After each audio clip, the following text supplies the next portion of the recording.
Evening all, Daniel Hand, RPG therapist. And again, people seem to want to talk to me. I don't know what I'm doing wrong.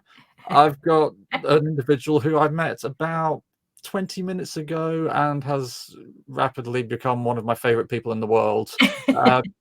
Please join me in welcoming Charlene Macpherson LCSWC, whatever that means. Yeah. I'll explain it. Yay! Yeah, it's licensed, certified, social worker, clinical. It's unnecessary amount of letters. You had me until licensed. Yeah. Saying that, what's mine? Mine is MBACP. There you go. See, I know what my titles are. Exactly. Right. Holly, thank you so much for coming along and having a chat with me. I've been wanting to talk to you for ages because we've both got a mutual friend who gushes over you on a regular basis, and yeah, this is weirdly the first time we've actually spoken. So thank you. Yeah. No, thanks for inviting me. No worries. And obviously, this channel is all about RPGs and therapy and RPG therapy, and I've just heard from quite a few people that you've been doing this for a little while, and oh, by the way, you're pretty damn good at it. So yeah, tell us more about who you are, what you do, and why you do it. You've RPG wise, therapy wise, RPG therapy wise, So it all started a long time. No, I'm just I'm not gonna say how long ago. No, I wouldn't ask. So yeah, I decided to do social work is the study that I did psychology first in my undergrad, and then in my graduate school I did social work because I wanted to take a bigger picture kind of look on people that I feel like you're directly affected by your environment, whether you have food or not, shelter or not, those type of things affect your mental health. Yeah. So is that that's what I've been doing wrong all this time, is it? Okay. So taking kind of a more holistic approach to mental health instead of more the medical model. So I started that, got my degree in 2010, started working with clients. As far as RPGs, I started playing RPGs. Now this is going to date me. In 2004, it was 3.5 at that point. It was my freshman year in college.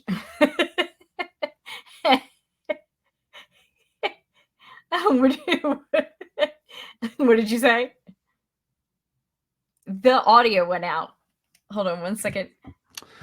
See, the problem is I have a button on my microphone. Oh, okay. That, I press it, and I think, yeah, that, and then I press it again. I think it's turned back on. I'm great at it. Say it again. I've genuinely forgotten what it was. So 2004, freshman year in college. I had played soccer and lacrosse for my 10 and 11 years, as a kid, and was done with it. Went to fencing instead. I was a foil fencer, and then I did historical fencing later. I actually fenced rapier, which is the Three Musketeers sword. And we studied the actual Italian manuscripts and stuff like that. Oh my God. Yeah, I was this close to getting a dagger in my offhand. I can dual wield. I can dual wield.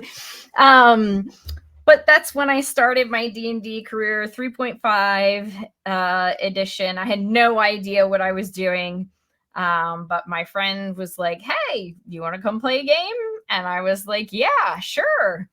And I was hooked from the beginning. As soon as a goblin, someone rolled a nat 1 and a goblin got stuck on the blade, and they had to spend their whole next turn trying to like get the goblin off of the blade.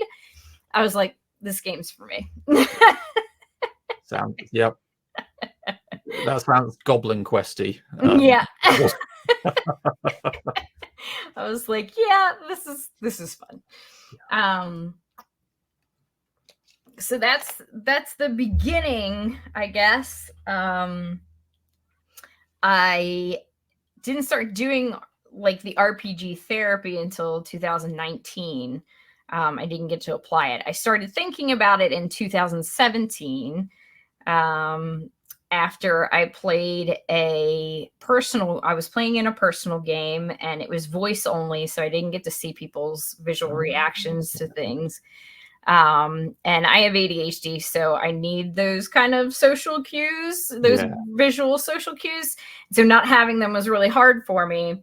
But I played a Bullywug Bard. Why wouldn't you? Yeah, and his name is Brip von Brippenstein III. I have his little mini. He's staring right at me, actually, off the top of the computer. And I didn't know if I was playing okay, because with ADHD, I'm talkative, very talkative. I'll talk your ear off as long as you let me. Cool. Welcome. And so, I try and pull back sometimes, because you want to give other people, times to talk and play and take their turns and, that type of stuff. So I didn't know if I was doing well enough. And then we captured a pirate ship because we were playing Ghost of Saltmarsh. Captured a pirate ship, and we needed a captain. And is like before the DM even finished the statement, everybody was like, Britt needs to be the captain. I was like, oh, you guys like me. You really like me.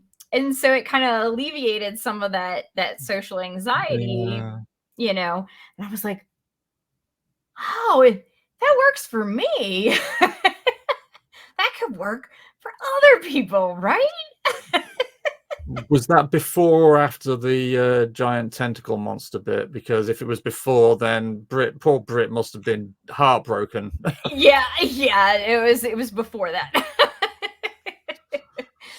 So it was fun while it lasted, I'm sure. Yeah, exactly. He also made a deal with the devil. It wasn't a very good and not a very good idea. It depends on the devil, frankly. Yeah, exactly. But so I was like, oh, this could be really useful, for people. And that was in 2017. And I looked around, and it wasn't really big yet, using RPG therapy. I know Game to Grow was out there, Geek Therapeutics was out there, Geek Therapy was out there, but they weren't. And then what's the other one? The Bogdana group. Bahana group, and then I never know how to pronounce that.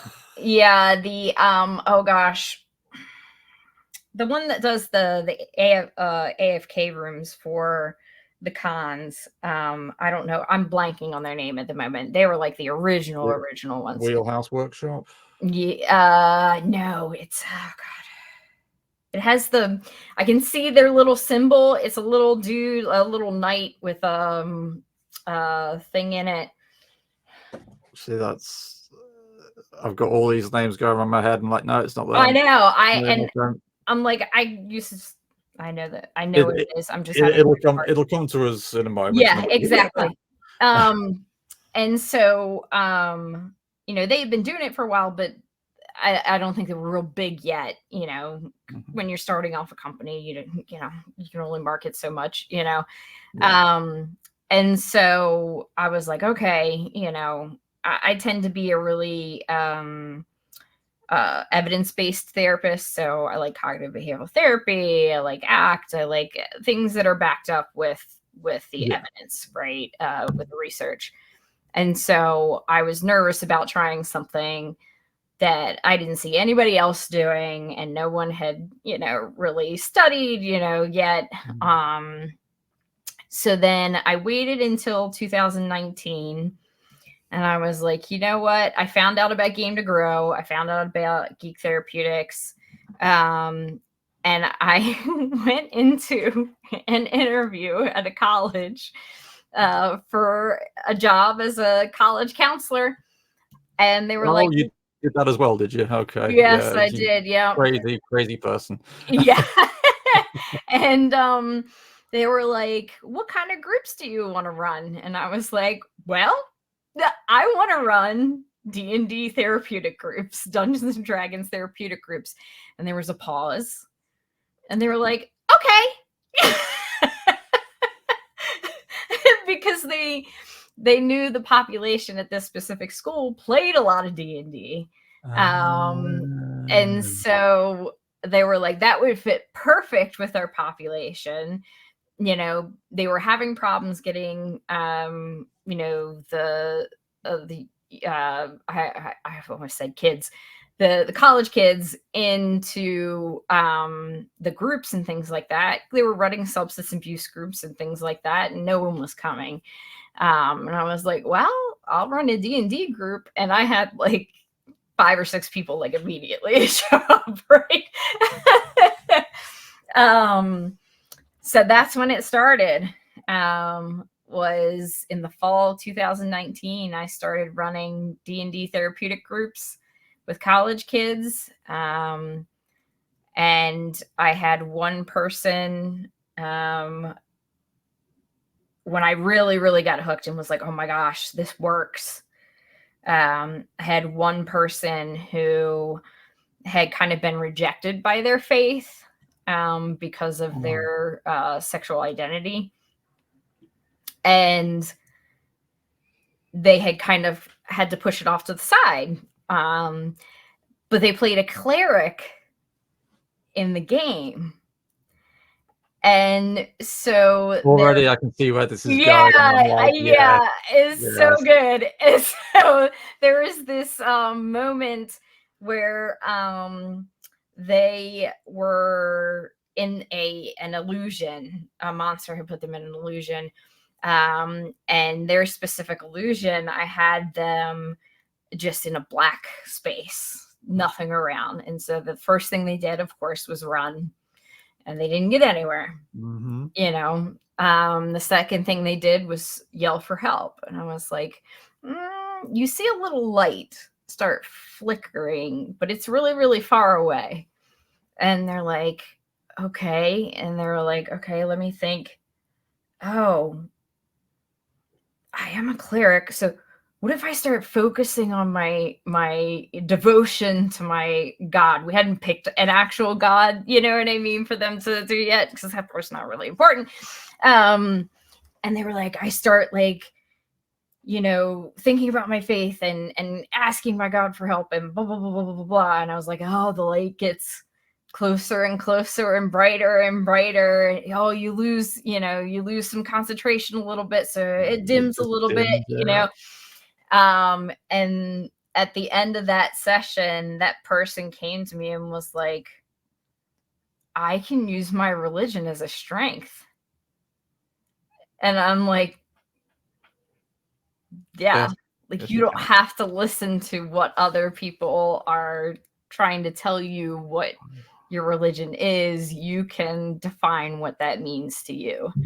That's hit me in the feels. And so I was like, from that point on, I was like, I'm hooked. Yeah. This stuff works like 100%.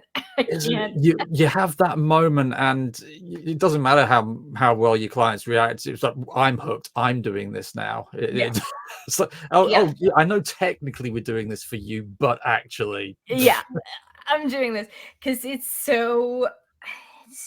putting it like doing one-on-one therapy. You can get somebody to a certain point to have a light bulb moment. That's what we call it, right? Like a light bulb moment where they realize, oh, you know, that's what I was doing. But if you get them to act it out without them realizing it, and then you go back and you're like, well, how did you handle that? How did you handle, you know, this this problem. And they're like, oh, Yeah.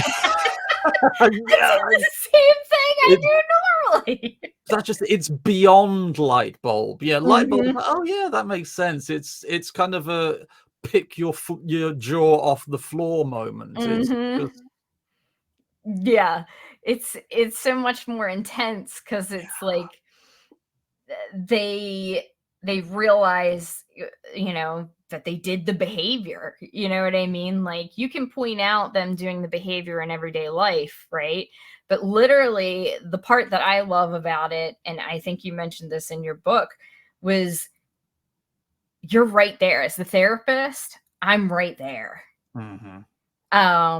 And so that is totally different from trying to do cognitive behavioral therapy with somebody and teach social skills and be like, okay, now go out into the real world, set some boundaries, and then come back and tell me what happened. Yeah. You know, I don't know what really happened. They can explain it to me as much as they can, but, Mhm. whatever. But when I'm seeing, because I do groups, when I see these 5 people interacting with each other and I'm just sitting back and they're playing off of each other's Yeah. strengths and, like, interacting with each other, and I'm just sitting there going, "Oh, yes," like, just watching how it happens. And I'm like, I'm actually there. So when they come back to me and they're, oh, I think so and so hates me or was mad at me because I did this or said that or whatever, I'd be like, oh, because I didn't see that. I was there. Tell me what why you thought that was happening. Maybe I missed it. That's legit. But explain it to me, because from what I saw, I didn't see that. And you can't do that when you're just like somebody comes in and tells you a story. I'm literally right there watching them Yeah. practice their goals.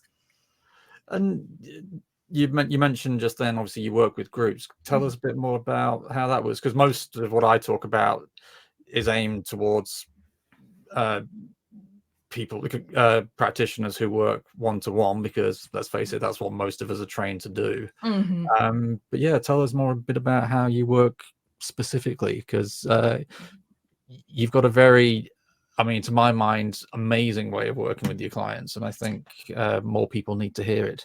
So, so Yeah. go, So go on, tell. yes, go Tell us. on, please tell me all your secrets. Um, yeah. So, um, especially like with social skills and setting boundaries and cognitive behavioral goals, right?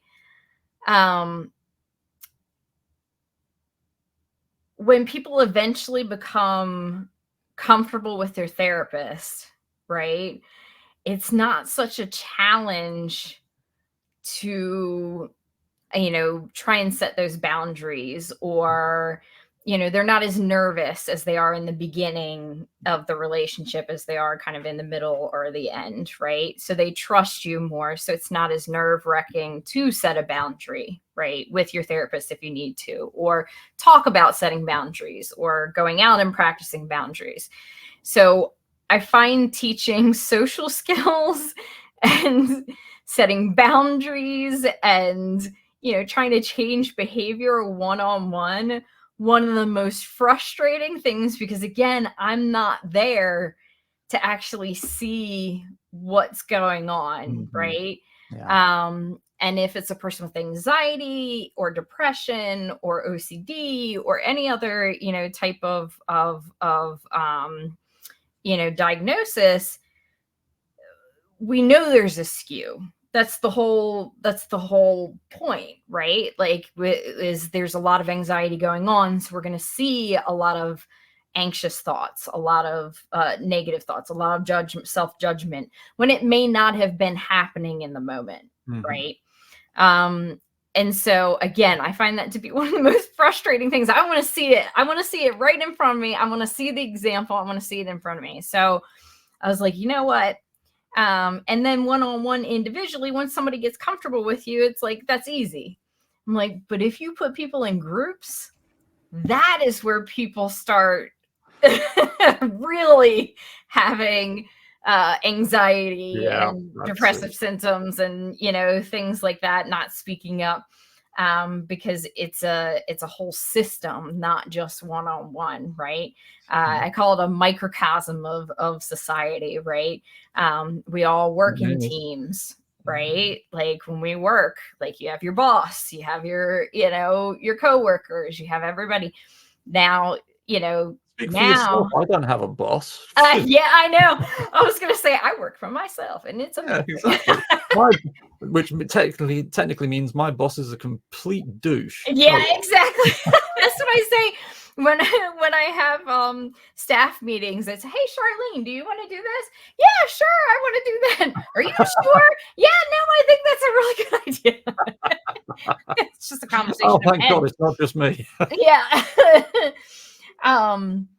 But put people in a group, and that's when they start really getting they get nervous, and they're, you know, they aren't as willing to set boundaries and challenge that anxiety and things like that. So I was like, but at the same time, let's make it something that's fun, right? Like, how many people like avoid therapy because it's just not fun, which I can completely understand. It is work. It's hard work. It's tough work. It's internal work. And it's exhausting, right? Yeah. And so how do we get people who may be a little bit more resistant to therapy? How do we get those people in, right? How do we get them to see that this is important, that you can do the work, and yes, it's exhausting, but it also feels good at the same time. It can feel good, and it can, you know, with the D&D, it can be fun. And so I was like, all right, let's do this. And so I first created my groups at the college and then out in the community. Most of my clients are adults, age 30 plus, which surprises people. They automatically think I work with teens. Yeah, it's weird, isn't it? I work with a huge, I mean, at least 50%, usually more, but certainly never less, of my client base is adults. And people are just, and that's kind of part of the stigma. That's kind of part of the reason I created this channel in the first place, was just like, we need to get the word out there that no, this isn't just a niche little thing. This is something that applies across the board. Right. And just because you're an adult doesn't mean that you stop learning from play. Yeah. Or needing play. Exactly. And I would argue that we almost needed a little bit more, because we're fully aware of all the things going on in the world, a lot more than kids are. So nothing's going on in the world now. I don't know what you mean. Nothing at all. So I gathered a group of 5 adults out in my community, and some of them I had already as individual clients. I was like, hey, I'm running this thing, would you be interested in this? And they're like, yeah, that sounds awesome. And then I recruited, you know, just from the community, everybody else, and ran my first group, and it lasted for a year.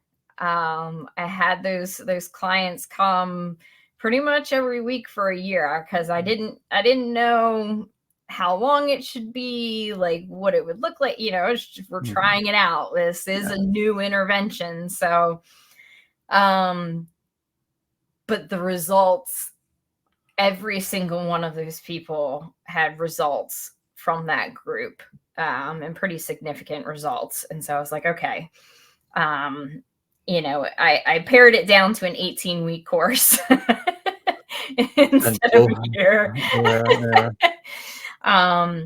But what I actually do, the way I actually run it now, and through trial and error, I figured out that the way I would like to run it, and I think that's most effective to run it, most beneficial, is like anybody, if anybody knows like DBT programs out there, you go once a week to individual therapy and you go once a week to group.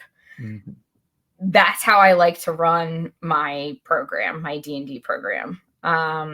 So that in individual, we come up with the character, we come up with their goals, we come up with backstory and everything like that. And then we apply it in group. And then once they apply it in group, we come back to individual and go, how did it go? You know, what do we need to add? Is there anything we need to add? Is there anything you learned? Is there anything that was a surprise? You know, and that type of stuff. And then you go back and you reapply it to the next game, you know, group. And just kind of back and forth for those 18 weeks. And it really gives them good processing time in individual therapy to go, oh, this is what I did in group. These are my goals I'm working. I did do that, didn't I? So it's a lot of that realization is just, yeah. Yeah. And sometimes it doesn't come. I have to get the hang of getting them to realize it in the moment, because they're not necessarily realizing it in the moment because they're having so much fun that they're like forgetting their goals. And so then we'll go into individual and I'll be like, hey, they'll be like, oh, you know, I guess it was an okay game. And I'm like, but wait a minute, like this happened in the game. They're like, oh yeah, I did do that, didn't I? Oh, I didn't even think about it that way.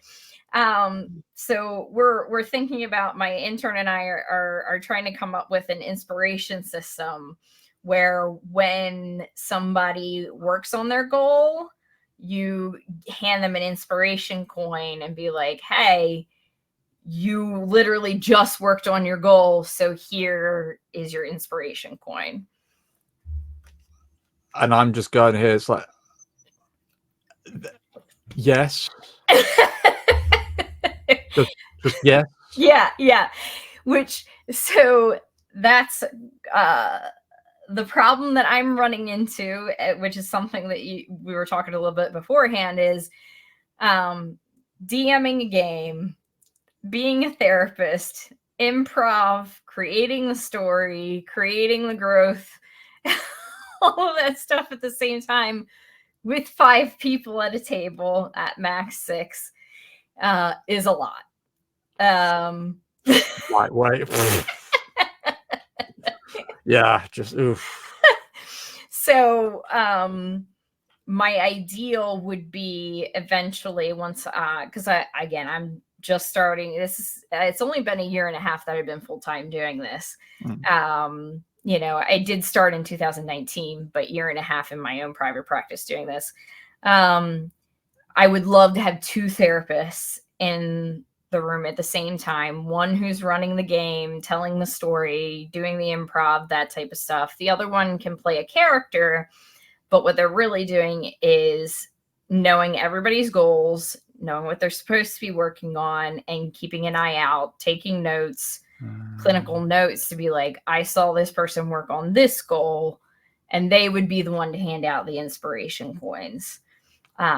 Because again, trying to put that all on one person it's just too much. It's a bit much, isn't it? Yeah. So that's a system that we're trying to come up with. We're doing the paperwork actually right now. So that when I do hire on some help, which is hopefully going to happen within the next 6 months or so, that I'll have it all set down pat and be like, here's the packet. We'll go through it. This is your job, you know, in the group. This is what I need you to do. You know, it's all set. So, and I mean, I'm just sitting there thinking, I've got so many ideas for how that could go, or I'm just it's so exciting I can't even enunciate a sentence properly. Yeah. No, and the part that I really like to, it's kind of nerve-wracking as a therapist trying out something completely new, right? Very much so. Is when somebody really has a reaction, and that's happened a few times in my groups, because as anybody who plays RPGs, even without doing it on purpose, you put your stuff in your character, right? Like it just ends up in there anyway, whether you like it or not. 100%, yeah. We're doing it on purpose, right? But even then, I've had clients put things in their backstory that they don't realize is going to elicit a strong response. Mm-hmm. And I've had a few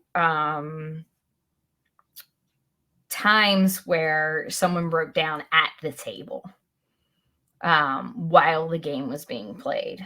Ouch. And it actually is nerve-wracking as heck for the therapist, because you're like, I hope this is okay. You know, I hope they know this is a safe space, you know, all those things. But the support and love and, you know, just like, again, support that they got from the group, I could never give one-on-one as a therapist. I'm not in that relationship, and we talk about this in our ethics, you know, I'm a professional. The person I'm treating, you know, there is a power differential there, right? And so we have to be very careful about that, and we try and make sure we don't, you know, take advantage of that and things like that. Hashtag no touching kind of thing. Yeah, exactly. Well, and you know, just like making sure you're keeping boundaries straight, you know, and things like that. I could validate them and they could just look at me and be like, oh, well, I pay you to validate me, right? The rest of these people that are sitting at that table are also working on things, and they know that.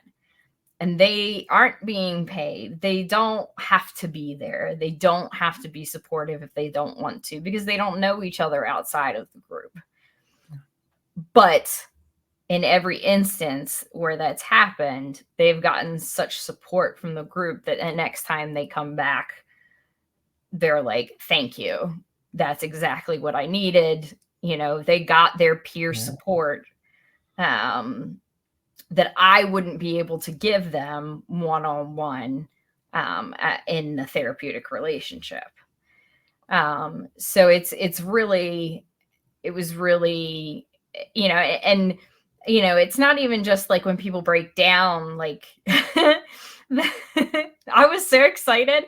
They started talking to each other and they were like, it's, you know, because I do my groups in the afternoons after work. And one of them looks at, one of the group members looked and said, I'm hungry. Does anybody want to order some pizza together? And everybody was like, yeah, let's get some pizza. Yeah, where are we going to get it from? I was like, oh, they're ordering pizza together. They like each other. And for a group of people who have come together specifically because of social issues, and I think you mentioned earlier you work with primarily neurodivergent clients, that is amazing. All of that whole thing, somebody speaking up, saying that they're hungry, that they have a need. Number one, it was the quiet person that spoke up and said it, which I was like, oh, yes, go, yes, go for it, yes. And then them agreeing on, you know, what they're going to eat and telling everybody what they wanted and needed, and then figuring out where they were going to order it from and who was going to pay for it, and, you know, all that stuff. Like, it was really, really amazing to see them kind of join like that, you know, when, again, like you said, they're there for social reasons, you know. And for me too, like, I do have a lot of neurodivergent people, but I have people who also have trauma and ADHD, or ADHD is neurodivergent, who have ADHD and autism for the neurodivergence. There is social anxiety, you know, but I've had people with anger issues. I've had people who, you know, have problems stating their needs, like speaking up at all, you know, those type of things.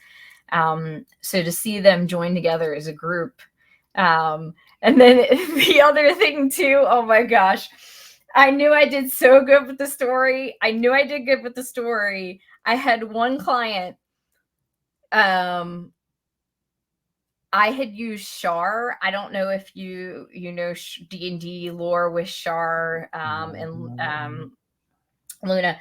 She's a bad god. She's in charge of the Shadow Weave, which is like the evil magic, you know. I've heard of the Shadow Weave, not Shah. No. Yeah, it's a 5e god. Right, okay, And fine, so I had used them as the bad guy in their campaign. Oh.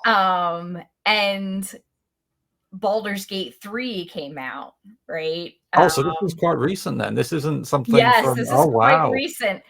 Baldur's Gate 3 came out, and I literally got a text at like 9 o'clock at night from my client being like, I can't believe one of the main characters is a Char worshiper. Oh my God. I'm so mad. I was like, I guess I did go with my bad guy, because that's they right. literally hate my bad guy enough to be like texting me at 9 o'clock at night going, I'm gonna kill him. It's so funny. Oh my God, that's awesome. I love that. I was like, yeah, I did it. I did good. I did good with this story. So is that primarily your system of choice then for your client work is 5e? Yes, 5e, because it's easy to teach. You know, and it's what I'm most familiar with. I would love to do other systems. I've been looking into the Avatar: The Last Airbender RPG. Yeah, I know. I love it. I actually played a few games. If you go into, by the way, everybody, if you go into Magpie Games, their website, you can sign up to play Avatar: The Last Airbender with, like, with GMs. My GM specifically was somebody that had been playing the game since they were play testing the games, like years and years ago. So you can sign up for like $30. You can sign up for a 1-shot or a 2-shot and play the game with someone who really knows how to run the game. You are determined to cost me money, aren't you? Just a side note for people who weren't involved in the conversation before we started recording, obviously. Charlene was going, oh yeah, there's this item, it's amazing, it costs 600 quid, you know you want it. And I'm like, yes, I know I want it, thank you, stop please. And here's why you should want it even more. But they have these GMs that have been playing it for years, and it's really good. I mean, I actually got the where is it? The Kickstarter. Yeah, for what's this thing now? Let's see. Right at the beginning, because there was a phase when all of my clients wanted to play Firebenders. Yeah, every single one of them. Oh yeah. You know, it was just like, okay, fine, but yeah. And I hear that it's very similar to the Power of the Apocalypse system. Yes, it's a PBTA game. Yeah. So but and I've been mechanics to so it's got balance, for example, which is a very Avatar: The Last Airbender thing. Yeah. When I did my Geek Therapeutics training, one thing that we had to do was GM a 30-minute session for our cohort. And the one feedback that I got from everybody was like, you have to learn the Power of the Apocalypse by the Apocalypse system. Like, your style is very much like that. So I do use 5e.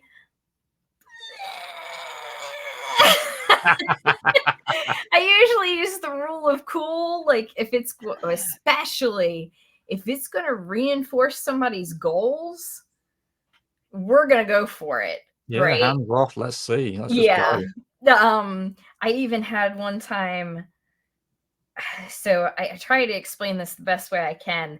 I had someone, their goal was to speak up for their needs, right? Mhm. And their wants. And they were the cleric of the group. Somebody was getting down in hit points, but there was something that the cleric wanted to do other than heal during their turn. And I was like, do what you're going to do. You make the choice. And they decided to do the thing they wanted to do instead of heal the other player. The other player was next. Behind the screen, I rolled a nat 20 as the monster. Now, if I was in a regular game, I would have to stick to that nat 20. But because I am a therapeutic game master, I go, I'm not going to punish the person who just worked on their goal, it's by killing. The OSR crowd right now is going, no, you should have killed them off straight away. Come on. I'm not going to consequence them for speaking up for themselves and their needs, right? So that's why, like, the therapeutic gaming is very different from the regular gaming, right? Because I'm trying to keep the goals in mind. Whatever is going to reinforce the goals and the person's behaviors and where they want to go and the growth, that's what I'm going to reinforce, even if it comes directly up against game mechanics. Yeah. And how do you go around getting the goals for and meshing them with the gameplay? Because you can play a game and you will get therapeutic benefits from it because it's a social activity. You're having fun. It's all the good stuff. But how do you take it from just playing D&D to playing D&D therapeutically? What's your process for shifting gear slightly? So number one, a therapist has to be the DM. Really? That's so FYI, everybody, you can just to make that distinction, D&D can be therapeutic, but it's not therapy unless there's a therapist at the head. So that's number one. But number two, I understood your question. I just had to put that little bit in there. What are you trying to say? I'm not subtle. Is that what you're trying to tell? So what I do is I have the people come in and usually they have goals they want to work on. So that's where that individual therapy session really comes in handy. Is they come in and they talk about what they want to work on, right? And usually what will happen is I'll have them come up with examples of the things they want to work on and how it kind of manifests in their life, right? And that's what we tend to call symptoms, right? Like it's how it manifests, how the anxiety manifests in your day-to-day life, right? So what I'll actually do is I won't take the specific like topic of the thing. I'll take the symptom and build it into the character.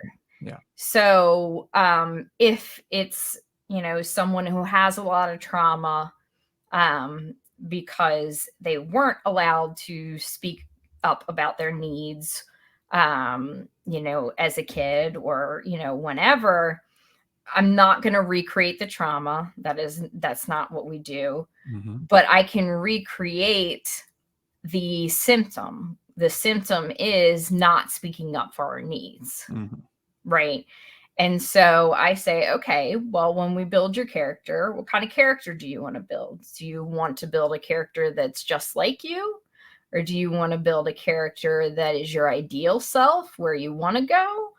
Or we can start off with you and then grow to your ideal self character. Like, how do you want to do this? And so we'll come up with a storyline where, okay, so this person doesn't speak up for their needs. Why doesn't this character speak up for their needs? Oh, well, because I was like coming up with this example. They were found when they were young by some monks that had had a vow of silence, so they don't talk about their needs, they don't verbalize their needs, it's just routine, you just take care of it, and stuff like that. But now they're leaving the monastery and they're trying to interact with the wider world, and now we have to learn how to verbalize our needs, and that other people aren't going to automatically know what our needs are, right? And it's not built into routine. So I'll take the symptom and we'll put it in the story in a very, very different way. But it's still going to be that character working on verbalizing their needs, right? So it's just kind of a switch of the backstory to the why this character is acting the way it is. Yeah, and because that's obviously a big danger of experiential therapy of any kind, is you've really got to be careful not to re-traumatize this individual. And Yes. Which is why dragons are so helpful, because they're scary. They breathe fire. You can have lots of emotions towards dragons, but they're not real. They aren't carbon copies of your abusive parents, for example. It's correct. Yeah. And that's what in the trainings and stuff like that, which I wasn't going to do that anyway, but you don't recreate the trauma. That's just re-traumatizing them over again. A lot of people just think that we are going to walk them through the story again and act it out. I'm like, no. That's not what we're doing. We're working with the symptoms. In individual therapy, one-on-one, we may tell the story, but we're going to be identifying thoughts, feelings, and behaviors, making sure you have coping mechanisms to deal with it in the moment, that type of thing. I tend to use trauma-focused cognitive behavioral therapy with trauma. But you're very much in reality at that moment. You don't want to take somebody back and re-traumatize them like they're there again, having a flashback or something like that. Yeah. I mean, that's good for nobody. Certainly not them, but nobody else in the group. Not for you. Just no, not at all. Not helpful for anybody. So, that's also why I'm very careful to do the symptoms, not necessarily the actual backstory of the person. Yeah, and that's actually a big thing of why, again, hashtag do not try this at home unless you train, because exactly, if you bring real life trauma to the table, there is a good chance that you will re-traumatize yourself. And if you re-traumatize yourself whilst you're playing with a group of people, you're going to traumatize them as well. Right. And there's been so many DMs that I've talked to on GMs that straight up had to stop a game because somebody was bringing their trauma into the game, and it was just too much. Yeah. And so like it is a very good conduit for that, to bring it in, but having to have someone who's trained, as a therapist to be able to deal with the fallback from that. Like it's, it can be really, really intense. Yeah. Just spotted the time, Charlene. We've got just under 10 minutes before we got to call it a day.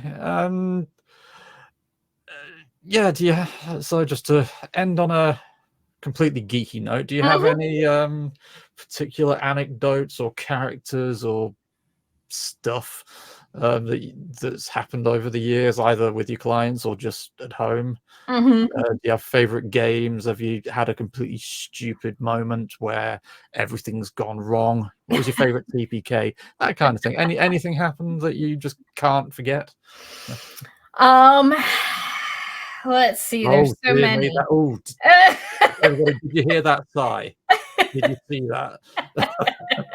There's so many. Well, so I'm just going to go with what I've been doing currently. Baldur's Gate 3. Okay, so I'm not a video game person. Like, I'm not a big video game person. But as soon as I heard that Baldur's Gate 3 was basically D&D in video game form, I was like, obviously I'm in.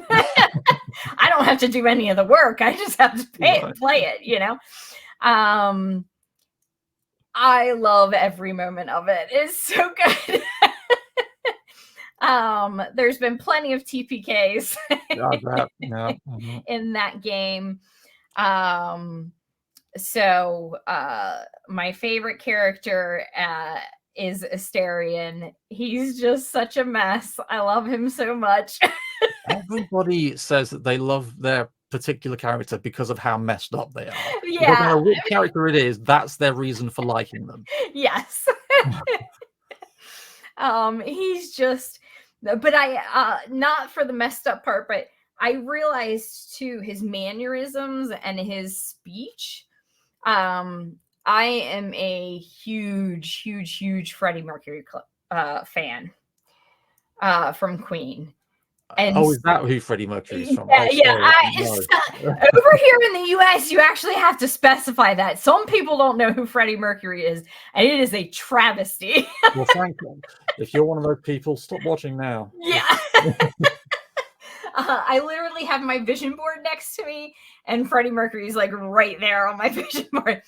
So the way Asterion talks with the accent, the UK accent, and he says "darling" and like does all the like flares and stuff like that.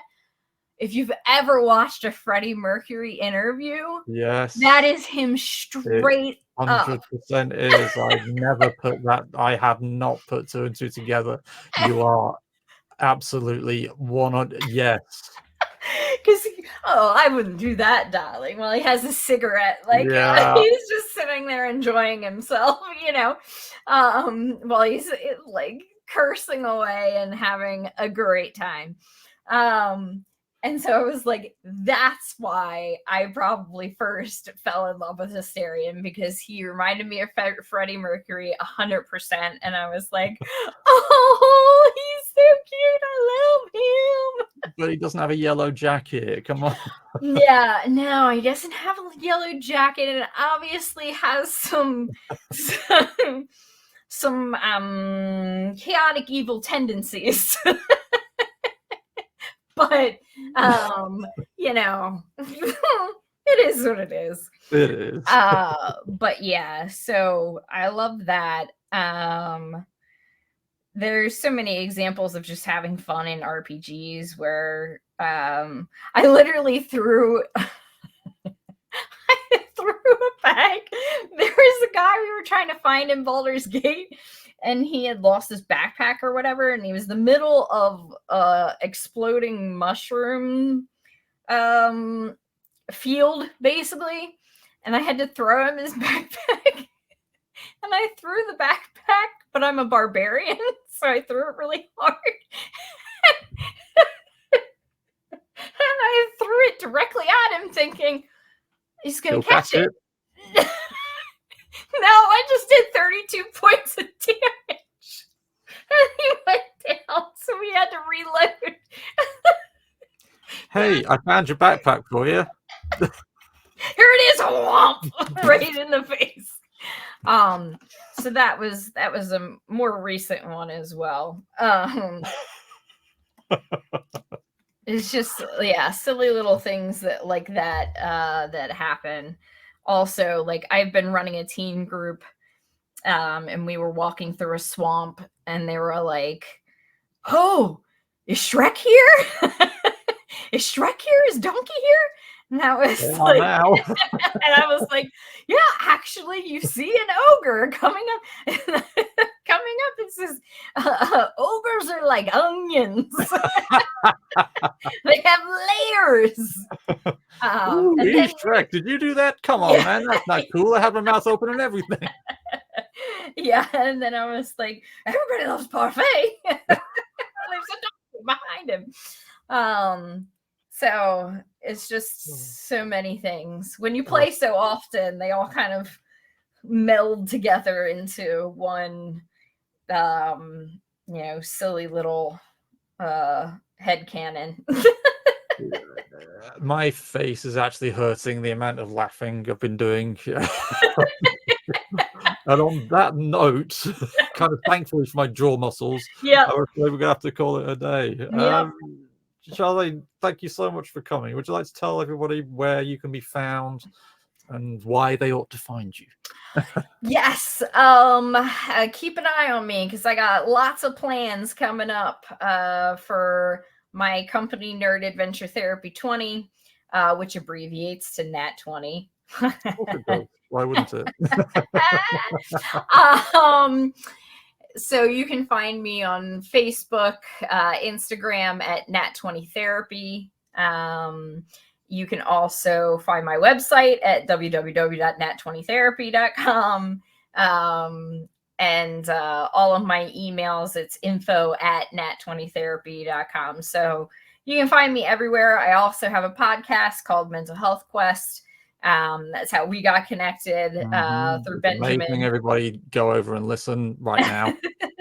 Forget coming to listen to this channel. Just go and listen to that. Yeah, it's about two nerd therapists talking about mental health and questions you should ask your therapist when you're interviewing them, diagnoses, what they actually feel like for the people who are experiencing them. And we're actually in our treatment series, and we bring on experts to talk about it as well. So yeah, it's really, really good.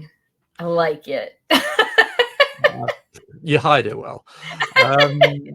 Everybody, link below. But Charlene, again, thank you so much for coming along. This has been, I've wanted to do this for ages, so it's wonderful to finally meet you. So yeah, definitely. You too. This is fun. Yeah, we'll have to do it again sometime soon. Definitely. I'll have more stories, I'm sure. Thanks very much indeed. I'll speak to you soon. Thanks. Bye.